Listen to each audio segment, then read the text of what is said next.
Well, this one right here.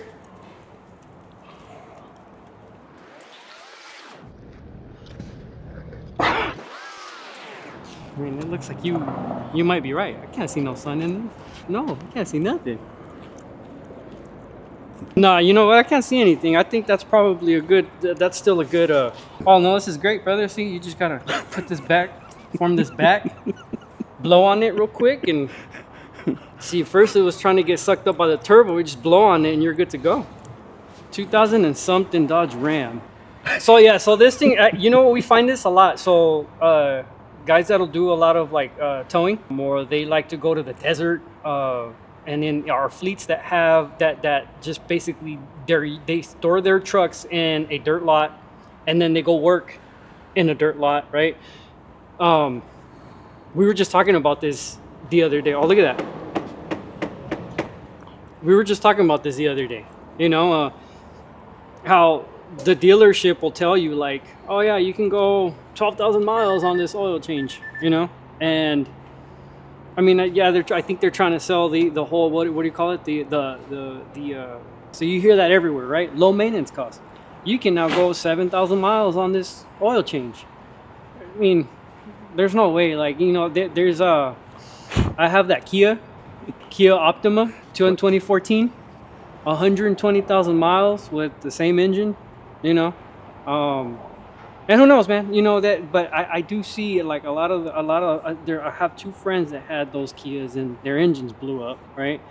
And it's like, well, when did you change your oil? It's like, well, manufacturer, you know, when the manufacturer said it. I think there's something about like 7,000 miles or something like that, and you know, you're driving them all hard and all that. But I don't know, man. And I do remember when I first started changing my oil on that Optima. I did see a lot of like glitter, right? But you know what? I changed my first oil change at 3,000 miles. Then I changed it every 1,000 miles until the glitter basically went away. And I don't know, maybe that's what saved my car. I don't know, you know, but I'm still waiting for it to blow up. I'm not saying it's not going to happen, but I mean, I've heard people have those cars blow up at like 60,000, 40,000, right? You know, something like that. On anything turbo, like the turbo, I mean, the engine is just a big vacuum, right? It sucks in air.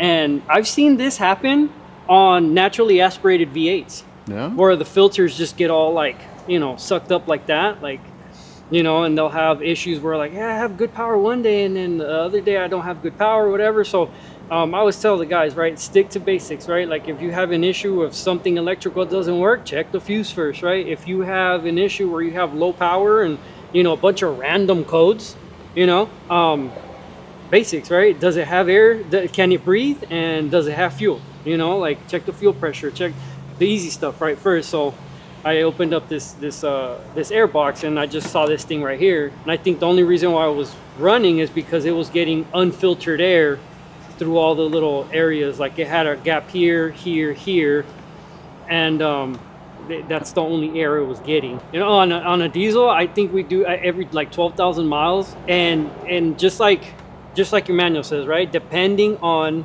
like how you use it.